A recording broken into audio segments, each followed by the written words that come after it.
Students, India एक ऐसा देश है जहां पर ब्रिटिश राज के कारण अर्बनाइजेशन का प्रोसेस स्लो रहा है। जानते हैं 1900s तक तो इंडिया के सिर्फ 11% लोग ही शहरों में रहा करते थे। यहाँ पर शहर से मेरा मतलब है दोस्तों बॉम्बे, मद्रास, बंगाल में रहा करते थे। जानते हैं इन तीनों शहरों में से सबसे तेज डेवलपमेंट हुई है बॉम्बे में, और हमें आज के लेक्चर में इसी का पता लगाना है। तो चलिए फिर स्टार्ट करते हैं।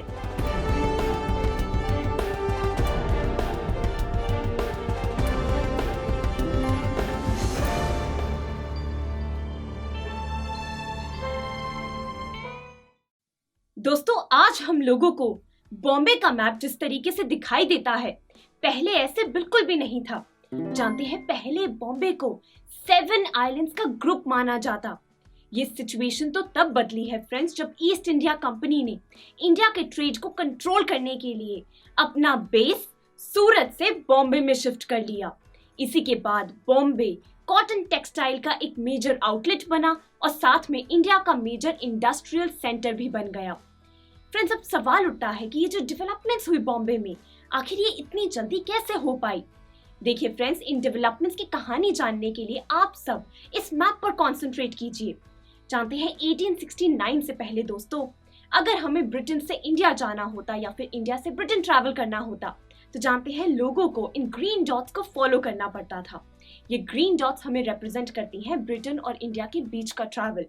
फ्रेंड्स, ये रास्ता काफी ज्यादा लंबा था, जिसकी वजह से लोगों का फ्यूल भी ज्यादा लगता और समय भी। अब इस प्रॉब्लम को सॉल्व किया गया 1869 में। फ्रेंड्स, एक कैनाल बनाई गई जिससे नाम दिया गया स्वेज कैनाल। इस कैनाल को मैंने इस मैप में ब्लू डॉट से रिप्रेजेंट किया है।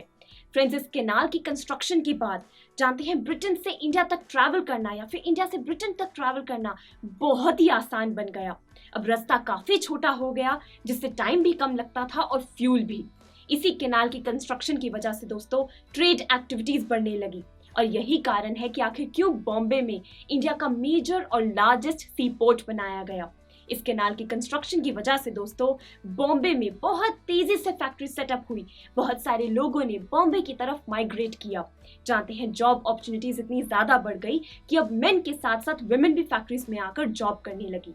वो अलग बात है कि इस सिचुएशन में बदलाव तब आया जैसे जैसे टेक्नोलॉजी में इंप्रूवमेंट्स हुई, क्योंकि फ्रेंड्स टाइम के साथ फैक्ट्री ओनर्स ने ये रियलाइज किया कि मशीन्स की मदद से कम कॉस्ट में ज्यादा प्रोडक्ट्स को बनाया जा सकता है। इसीलिए इस चीज को पूरा करने के लिए फैक्ट्री ओनर्स ने वुमेन को जॉब से निकाल दिया और मशीन्स की मदद से अपने प्रोडक्ट्स को बनाया। इसके बाद दोस्तों जानते हैं बॉम्बे के केस में फैक्ट्रीज की एक्सपेंशन हुई रेलवेज के सेटअप होने के बाद, यानी कि रेलवे नेटवर्क का सेटअप होना भी ट्रेड एक्टिविटीज को एक्सपैंड करता है। तो फ्रेंड्स, इस स्टोरी को समझने के बाद एक सवाल उठता है कि इंडस्ट्रियलाइजेशन की वजह से अब क्योंकि बॉम्बे में इतने सारे लोग रहने आ रहे थे, तो बॉम्बे एक ओवर क्राउडेड सिटी बन गया। अब आखिर ऐसे सिचुएशन में इतने सारे लोगों को बॉम्बे सिटी में अकोमोडेट कैसे किया गया। फ्रेंड्स, इस सवाल का जवाब जानने के लिए चलिए डिस्कस करते हैं बॉम्बे में हाउसिंग फैसिलिटीज के बारे में। स्टूडेंट्स, शुरुआत में बॉम्बे को 2 पार्ट्स में डिवाइड किया गया, एक तो नेटिव टाउन और दूसरा व्हाइट सेक्शन। नेटिव टाउन में मेनली इंडियंस रहते थे और वहीं व्हाइट सेक्शन में मेनली ब्रिटिशर्स लोग रहा करते थे। उस समय फ्रेंड्स अनप्लान्ड एक्सपेंशन की वजह से बॉम्बे में बहुत सारी प्रॉब्लम्स आ रही थी, जैसे कि पानी की कमी हो जाना, लड़ाई झगड़ा होना, स्पेस की कमी होना, वही पोल्यूशन का इंक्रीज हो जाना। सबसे ज्यादा गलत बात तो ये थी दोस्तों कि जितने भी अमीर लोग थे उस समय वो तो अपने बड़े बड़े स्पेशियस बंगलोज में रहते, लेकिन वहीं जहां बॉम्बे की 70% वर्किंग पॉपुलेशन थी, ये सब गरीब लोग दोस्तों चॉल्स में रहा करते थे। आपकी नॉलेज के लिए मैं बताना चाहूंगी फ्रेंड्स कि चॉल्स उन मल्टी स्टोरी बिल्डिंग्स को कहते हैं जहां पर छोटे छोटे रूम्स होते हैं, लोगों के पास प्राइवेट टॉयलेट्स तक नहीं होते, और ये लोग इन छोटे रूम्स में रहने के लिए लैंडलॉर्ड को अच्छा खासा रेंट पे करते हैं। फ्रेंड्स, ये चॉल में रहने वाले जो लोग होते हैं, क्योंकि इनके पास स्पेस की कमी होती है, इसलिए ये लोग ज्यादातर डोमेस्टिक एक्टिविटीज को जैसे कि कुकिंग करना, कपड़े धोना, इन सब एक्टिविटीज को चॉल्स की सड़कों पर ही परफॉर्म करती है। तो ये तो बात हुई दोस्तों चॉल्स की। अब जानते हैं जो डिप्रेस्ड क्लास थी बॉम्बे की, जो बहुत ज्यादा गरीब लोग थे दोस्तों, ऐसे लोगों को तो उस समय बॉम्बे में चॉल्स तक में एंट्री नहीं मिली। ये वो लोग हैं जिन्होंने सबसे ज्यादा सफर किया। इन लोगों के पास रहने के लिए कोई भी जगह नहीं थी। बहुत से मेजर्स लिए गए फ्रेंड्स उस समय बॉम्बे में हाउसिंग प्रॉब्लम को सॉल्व करने के लिए, परंतु ज्यादा कुछ नहीं हो पाया। वक्त के साथ सब लोगों ने ये रियलाइज कर लिया कि अगर बॉम्बे में हाउसिंग की प्रॉब्लम को सॉल्व करना है तो इसका एक ही सोल्यूशन है, वो है लैंड एरिया को इंक्रीज करना। क्योंकि दोस्तों उस समय बॉम्बे में लैंड बहुत ज्यादा कम थी, स्पेस काफी कम था और लोग काफी ज्यादा।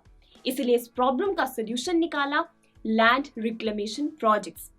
फ्रेंड्स, लैंड रिक्लेमेशन एक ऐसा प्रोसेस होता है जिसमें समुद्र की मदद से नई लैंड को क्रिएट किया जाता है।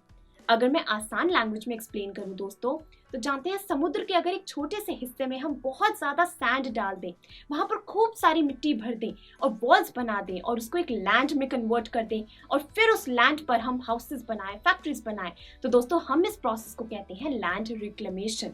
जानते हैं उस समय बैक बे रिक्लेमेशन कंपनी ने बॉम्बे के 7 आइलैंड्स को आपस में जोड़ा और एक मेन लैंड बनाई जिसे आज हम लोग मुंबई सिटी के नाम से जानते हैं।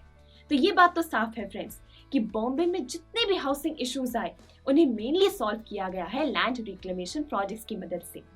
तो अब आगे फ्रेंड्स हमें बात करनी है कि आखिर बॉम्बे को हम सिटी ऑफ ड्रीम्स का नाम क्यों देते हैं, आखिर बॉम्बे में सिनेमा की शुरुआत कैसे हुई।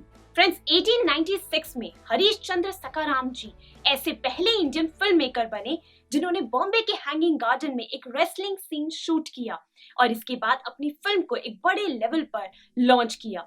इसके बाद फिल्म इंडस्ट्री धीरे धीरे एक्सपैंड होती चली गई और 1925 तक जानते हैं बॉम्बे इंडिया की फिल्म सिटी बन गया। फ्रेंड्स, हम बॉम्बे को सिटी ऑफ ड्रीम्स का नाम इसीलिए देते हैं क्योंकि ये एक ऐसा सिटी है जहां पर लोग, बहुत से लोग जैसे कि ऑथर्स, राइटर्स, एक्टर्स, ये सब अपने सपनों को लेकर इस सिटी में आते हैं और ये उम्मीद रखते हैं कि बॉम्बे में आकर उनकी ड्रीम्स पूरी हो जाएंगी। इनफैक्ट दोस्तों, बॉम्बे की फिल्म इंडस्ट्री की वजह से ग्लोबली बॉम्बे की एक इमेज बन पाई है, यानी कि कहीं ना कहीं फिल्म इंडस्ट्री का एक मेजर रोल रहा है बॉम्बे की इमेज कंस्ट्रक्शन के प्रोसेस में। तो इसी के साथ फ्रेंड्स हमारा आज का लेक्चर कंप्लीट हो जाता है। अगले लेक्चर में हम लोग बात करेंगे cities and the challenges to the environment के बारे में। So see you in the next lecture. I am sure students आपको ये वीडियो बहुत पसंद आया होगा। तो इसी तरह से एक मजेदार तरीके से अपने हर कॉन्सेप्ट को क्लियर करने के लिए डाउनलोड कीजिए PU Stack ऐप, जहां आपके लिए और भी कई सारे ऑप्शंस हैं, जैसे कि आपके लिए सैंपल पेपर्स हैं, back exercise solution, step videos and much more. So what are you waiting for? Download the app now.